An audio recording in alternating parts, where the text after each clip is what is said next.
Welcome to the EQ Podcast.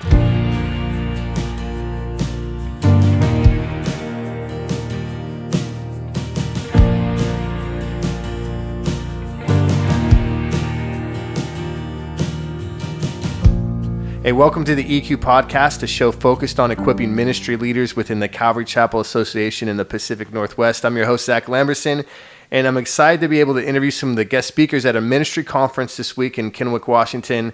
And over the next few weeks, we're going to have a number of in-studio guests. And with me today is Pastor Chuck Lind and his wife, Pat.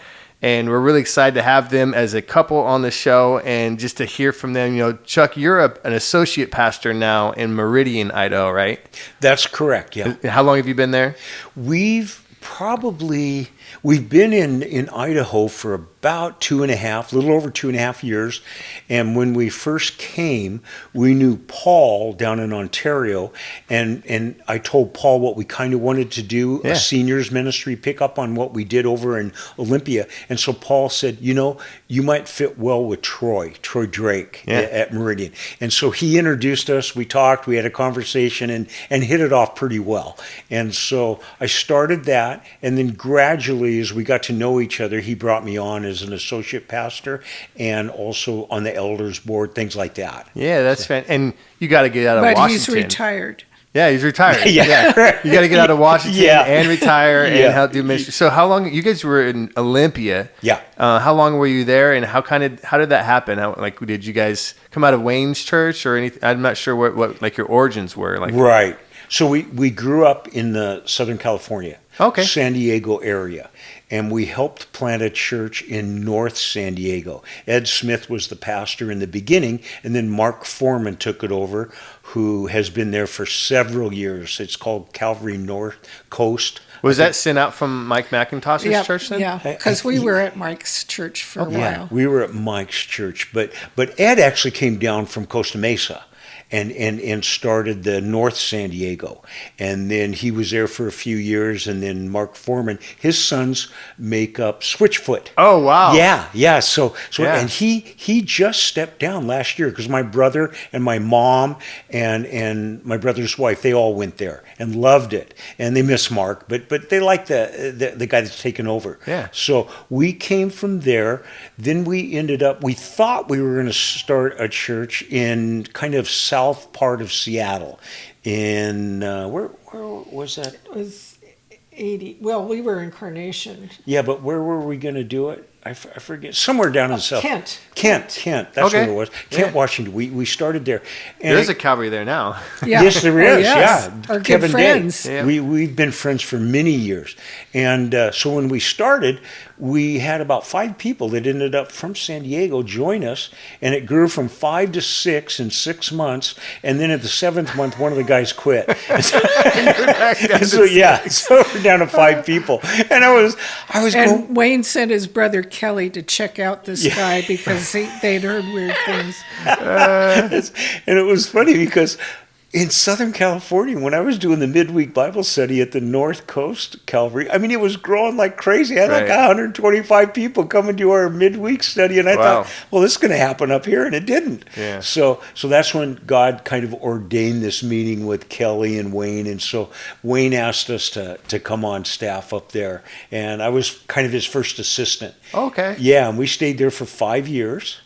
And then about that time, we had discussed it a year or two earlier about me going someplace else and starting one, because that's kind of what I knew I was going to do. Yeah. And he and I decided, let's wait at least a year or two. And then we ended up, there was a couple from Olympia that said, hey, would you come down and start something? So that happened in 1983. And we just grew there. We grew. Started a home Bible study, and the church grew, and we ended I stepped down in 2013, so 30 years. Oh wow! And then we turned it over to a guy who had been with me for about 15, 20 years, and he's got it now. And we started about 5 or 6 churches, within 15 to 20 miles all the way around us, and so a lot of we those churches have all done pretty well. Oh, that's awesome. And so, yeah, they've done well. No, I've met a lot of people from the church, and we had a group that came down to our ranch and tried. Yes, that's right. We came down for a number of years that would help out and stuff. Yes. Just always a blessing to have those guys out. So that's fantastic. One of the things we've been focusing on in this podcast is because the Jesus Revolution movie came out. We're like looking back at the roots of Calvary Chapel and kind of how stuff started. Did you get saved under Mike's ministry then, or just got kind of plugged in down there from that? So what people may not know is when Chuck said it was a work of the Holy Spirit, there were more people than you can imagine that were getting saved without any intervention between people. Like, for example, I got saved totally on my own. Oh, wow. I was working construction. No one was talking to me at all. And I came home one day and was just very filled with just kind of dread and anxiety. And over about a 3-day period, it just got worse and worse. So I was sitting in my apartment. I rented a room in a big house. And I was looking at the ocean. And all of a sudden, the Lord just spoke to me and just said, Chuck, it's time for you to follow me. Oh, wow. Now, this happened all in about maybe 35 to 40 seconds. And so what year was this? This would have been, I was 21, so 1971. So yeah, this is like right in the thick of the You're right in the movement. thick of it, yeah. While this was all going, Chuck up in Calvary. So anyway, the Lord spoke to me, just said, I was raised in a Christian home. So the idea of God speaking to me wasn't foreign. And so, but he just said, Chuck, it's time to follow me. And I remember responding and saying, Lord, I don't want to follow and be a hypocrite like so many have I've heard or seen and stuff. And the Lord spoke right back to me and said, that's none of your business. You just follow me. Just follow me. And that was it. That was it. And I started going to my mom and dad's church, and it was a Presbyterian, so it wasn't. I don't know. It was different for me, and that's where I met Pat. We went to a college Bible study, and college and adult, and the guy was great. He was teaching right through the Bible. Okay. And so I had got involved with a friend who had been a barber. It was funny, he was a barber during the hippie movement. so he would be in his barbershop cutting the hair of businessmen, and there would be like 10 kids in there with hair down to the middle of their back, and he was witnessing to them and discipling them while he was cutting this businessman's hair. And so he was the only thing in town that was doing something, and so he taught me how to study the Bible and teach. He'd been my Sunday school teacher when I was in 5th grade, and he taught me how to study the Bible and teach right through the Bible. And he didn't even know that Calvary did that. Oh, really? He liked J. Vernon McGee. Okay. He loved J. Vernon McGee. Yeah, J. Vernon's great. J. Vernon did that. So I learned how to teach right through the Bible before I even knew of Calvary Chapel. And then my boss, John, he played pedal steel guitar, and he loved being in bands, and he started going to this Calvary. He was a carpenter at the time. We were carpenter first when we met. And so John started going to this place called Calvary Chapel. And he said, you got to try it. And I said, no, I can't. I need to be loyal to my church. Right. My dad taught me that. Yeah. And so he said, we're going to be playing music this weekend. Will you and Pat come? And so that's when we went down. And, I kind of dressed in slacks and a nice shirt. Was that Chuck's church then? Or no, it was Mike McIntosh's church in San Diego. He had just leased a building, an old Baptist church. And so we went there, and I looked at Pat, and all these kids were going in with... And I was going, this is really... I came out of Catholic background, so it was very radical for me to have even gone to the Presbyterian church. I thought I was really stepping out. And then he takes me to this Calvary Chapel place, and I was like, oh my gosh. So we saw that, they're all wearing sandals and trunks and T-shirts. I said, this can't be right. This is heaven. And we went anyway because, I was all dressed up, but I never dressed the same again. Yeah. And then I was there, every time it was open. Yeah, I was working swing shift, so you were there all the time. Yeah, I drove down all the time. And interestingly enough, Mike moved to a place called North Coast Theater. anyway, it was an old theater downtown near Balboa. Balboa's Theater, something like that. I forget. But we did the remodeling. And your construction company did. Well, my boss's construction company, who played in that band. And we did the remodel for him. All the construction. We didn't do the interior or not the finish work, but we did all the, construction, Framing getting everything stuff. ready that was a great experience for us. And so then they started the church up in the north coast, and we went there for a while, and then I just felt like God was gonna take us somewhere. It was kind of funny. So I come home one night, and Pat was just about ready to go to work, and John, my boss, said, "Hey, Chuck, we could go to the Philippines and build churches. They need guys to do that." And so I do not take to change very well. So I went home and my wife would have issue too, Pat. So I'll tell you right now. So I came home and I said, "Hey, Pat, what do you think about going to the Philippines and building churches? John just found out we could do that." And I was looking at her, and she puts her hands in her face and starts crying. She starts weeping. This is what I think. Convulsively. And I knew we weren't going to the Philippines. It wasn't in the cards. I knew we weren't going to go to the Philippines. But she did consent to go to Seattle. But about that time, I got pregnant. Yeah. And we met up with your friend from high school. That's right, that Dee and Liz. was moving up to the Seattle area. Yeah. And he was in construction. So basically, they had us come up and visit. Yeah. And then after a week-long visit, he told Chuck, if you had any faith at all, you would move up here and work with me.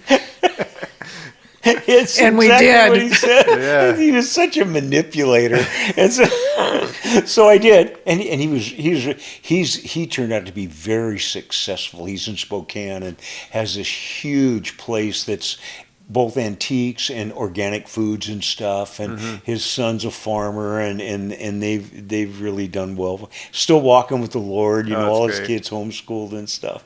So, but anyway, that's kind of how we ended up in Seattle, and then we moved down to Olympia in 1983 and started there. That's great. So, just in the context of that movement, you guys being so close to it.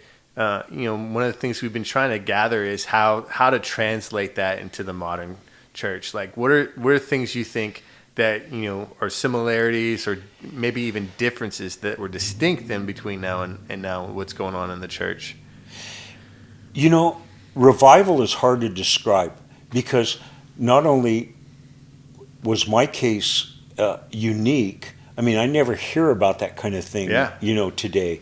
But I knew the Lord spoke to me, and I've talked to other people, and there's a couple pastors up in Seattle.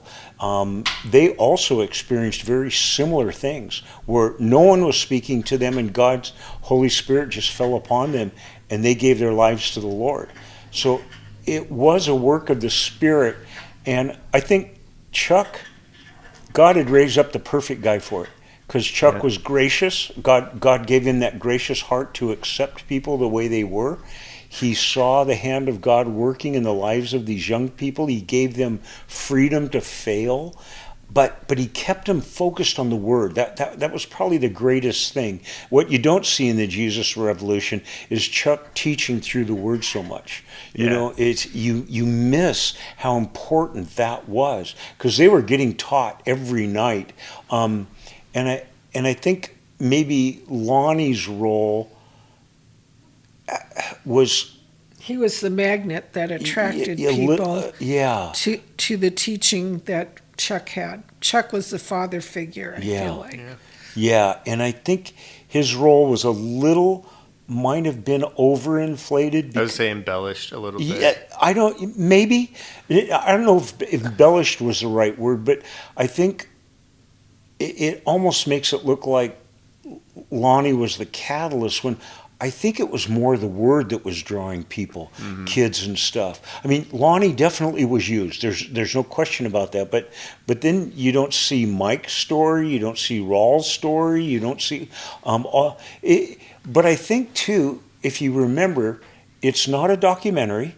Yeah. And it's more, Greg wrote a book called The Jesus Revolution, and it was his testimony. It's his personal story, yeah. Yes, so, but yeah, so that's kind of what... include all the... Yeah, so what was there was accurate, I think a little bit of it was embellished, but I think the revival was absolutely accurate. I mean, and I think people were hungry for the word and hungry for the Lord. Well, don't you think it was a time of turmoil in the country? Yeah. And I think it's a time of turmoil now, which would, to me, say that it could be a time of doors opening for a revival.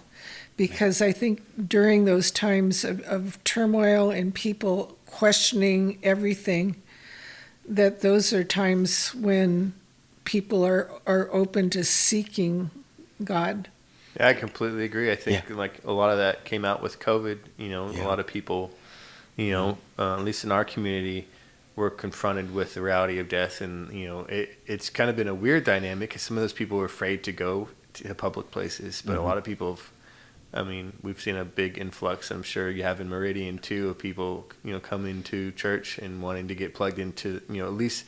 Maybe even coming from churches that wouldn't open, we felt like the Holy Spirit says we need to be in fellowship. Yeah. We need to be around people. I agree. And so I do see some of that. I've been talking to different ministry leaders, and I've got some of the same, context that you guys are giving, just as far as the time of turmoil.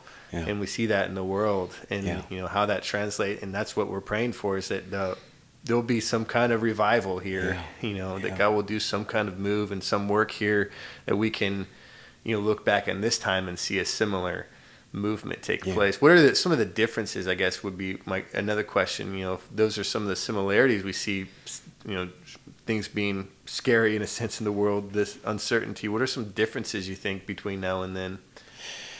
The internet. What? The internet. Yeah. The and internet. That can be good and bad. Yeah. Facebook.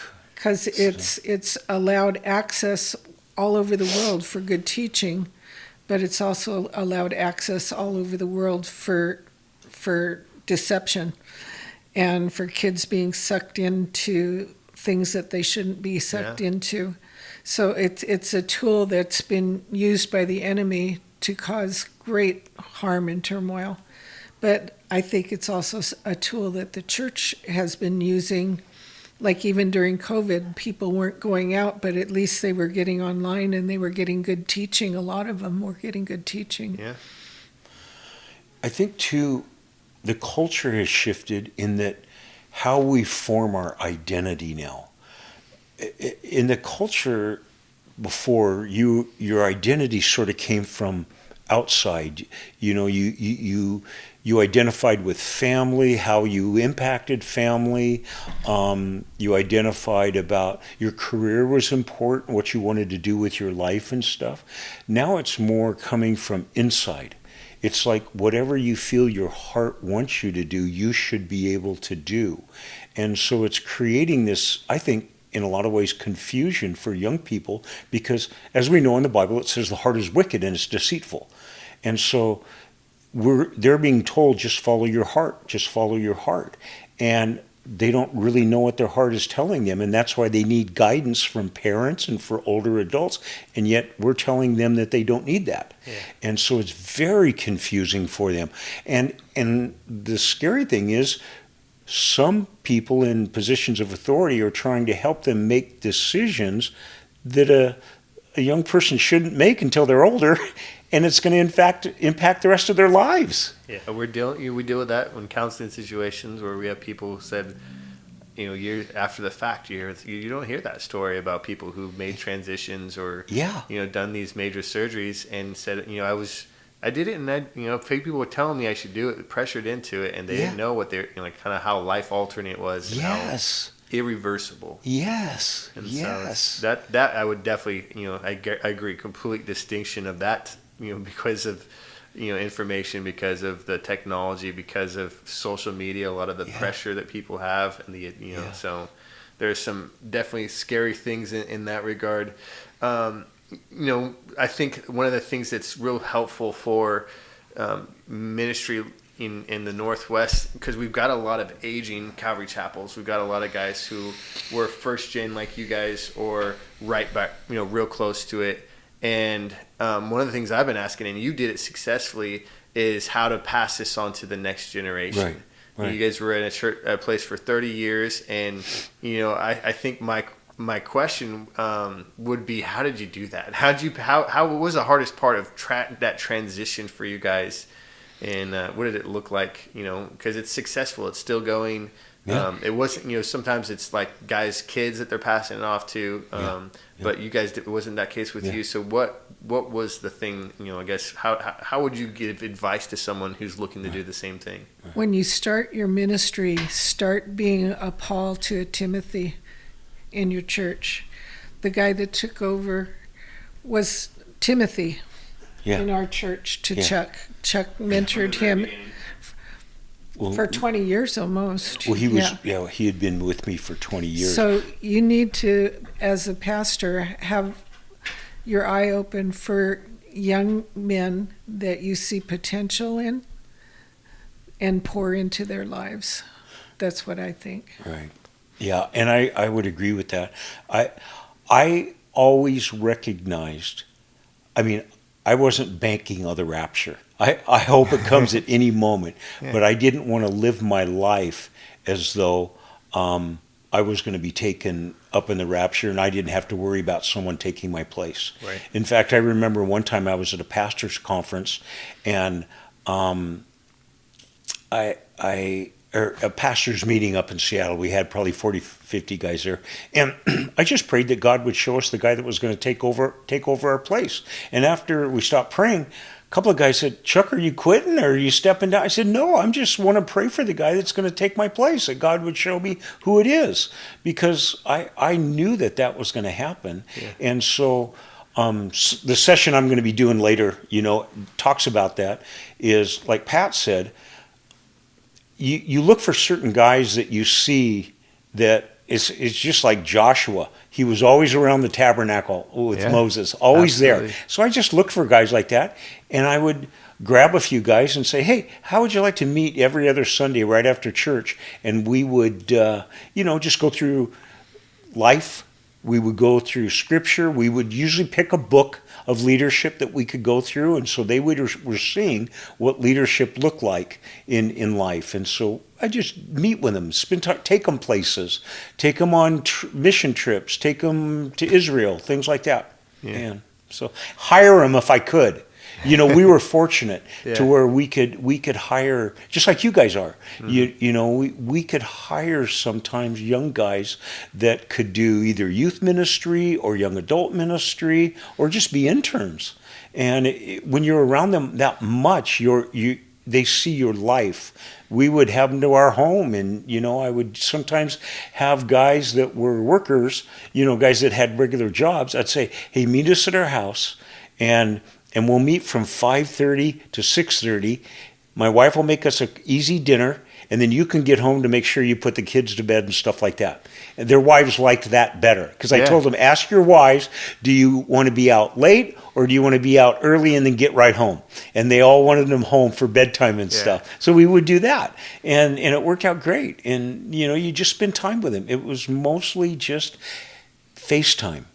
Just talking about what you go through. He was always grabbing groups of young guys and spending time going through leadership stuff with them. And those guys are often the ones that went out and planted our sister churches. Yeah. What was the most difficult part of that transition for you? Difficult? Yeah. Saying goodbye to everybody the morning where I said I was going to step down. Yeah, it was pretty hard. Did you guys stay at the church? Or we stayed. Yeah, that was such a blessing. Yeah. So we tell them what we did. How did we make that transition easier? So he had John take more and more time with teaching, and then when we had our final retirement service or whatever after that, then we took off for 6 months and we weren't at the church. And we did all the traveling that we've been talking about doing for all the years, for years. And I got to see Yellowstone and Glacier and all that. And then we came back and were part of the church and started the senior And so, we didn't feel like we abandoned them and we were still around, but we had given John the time to become their pastor. Yeah, I love that because I've heard of different transitions. Some guys will just like cut it off and they'll like feel like they can't be at the church anymore. I think that the healthier thing like you guys did is, bringing someone along, getting the people familiar with them. Yeah. So you're switching off. They're seeing them regularly. Yeah. And then when it's their turn, you kind of leave for a season, but don't just abandon. I think that's a really great model. If guys are looking to pass it on, I think that you guys did a really good job. One thing that helped too was the seniors ministry, because most of those people grew up with me. Yeah, those are the people that would leave the church typically. Yeah. And they would have the hardest time. So or they would sit in service and complain. Yeah. So we started the Wednesday morning thing, and the seniors would come to that. So they would, in their own language, they'd say, "I get a dose of Chuck each week," and so it was easier for them as a result of that. And Chuck could say, "Let John have his way of doing things. I did things my way," and so. And what I appreciate about even the seniors ministry there, where we are now, we need to not be those older people that are saying, why are they doing their stuff that they're doing now? We don't like the changes and all of that stuff. And it's easy to do that. Yeah. That's my nature. I'm not even very old and I do that. Yeah. But, I'm looking at these young kids. But they're getting a steady dose of saying, if you want to be still used and still a part of the church, then you can't cut yourself off that way. You have to be involved and supportive of what's going on with the younger people. Yeah. I love our pastor's wife, Bobby. She's like kick the old people out kind of mentality. Like anyone in leadership, anyone doing stuff up front, she's like, we need young people. And she doesn't, we went to a pastor's conference years ago. She tells a story where it was one of Wayne's sons playing in the band. And it's loud. It's like really rocking music. And she was like, I do not like this at all. And the Lord just convicted her and said, who cares what you think? They're singing godly music. And I was a little bit with her on that. Yeah. But that's the thing. You've got to, and that's why, when Jesus talked about not putting new wine into old wineskins, and then the last verse he says, so that both will be preserved. And so you want to be able to preserve both. You don't want to just remove old people because they're old now. I mean, that sends a horrible message, because we as a society don't even respect old people anymore. And yet we should accommodate them, but we have to make room for the young people. So if you don't do anything for the seniors, then you're just saying, you're worthless to us now. We don't care about you anymore. You have nothing to offer. And yet, we don't accommodate them. And so that's my vision is I want to help my generation finish the race well. And they do that by being together. They do that by being able to encourage each other and support each other and not being felt like, in fact, Troy came up to me and the other day, Pastor Troy, and said, we were talking and he said, you know what some of the old people are telling me? And I said, no. And he said, they feel like they're well taken care of now. And I appreciated him saying that because it's a good compliment. Yeah, they don't feel like they've been thrown out and put out in the pasture, So no, I love, that's one of the things I've always loved about our fellowship is, there are some ministries when they start, they want to focus entirely on the youth to the exclusion of the elderly and vice versa. They're holding on to what they had, and so they don't want to invite the youth. And when you look at our congregation, I'm sure it's the same with Olympia and Meridian as well. But it just looks like what people in the world are. All ages, all families. It's not a youth church. It's not a youth group. It's not a senior citizens group either. It's it's just all spectrum. That to me is like that most healthy kind of church, is because young people need wisdom. They need the people to ask and be discipled by. And I think vice versa. Sometimes the older people need the young zeal and spirit and enthusiasm of the youth. Absolutely. You remember when we started the church? basically it was all young families our age, and they all grew up together. And I can remember praying for a gray hair to come in the door, and when they did, there was great rejoicing in the land. Barbara and Bob. Bob and Barbara Roddle, yeah. I think too, the nice thing is when these are grandmas and grandpas that are coming, and their kids are coming, and their grandkids are coming, because when you have whole families coming together at church, they all do different things. Yeah. The youth like doing different things, but so do the seniors. And so if you're involving them all, they're going to have an impact on their family. It's just going to be so much better all the way around. And so I think we're in a culture where we kind of compartmentalize. And so youth like to be together. Young adults like to be together, seniors like to be together, and then they all come together for church. So I don't see a problem with that. I really think you want to help people.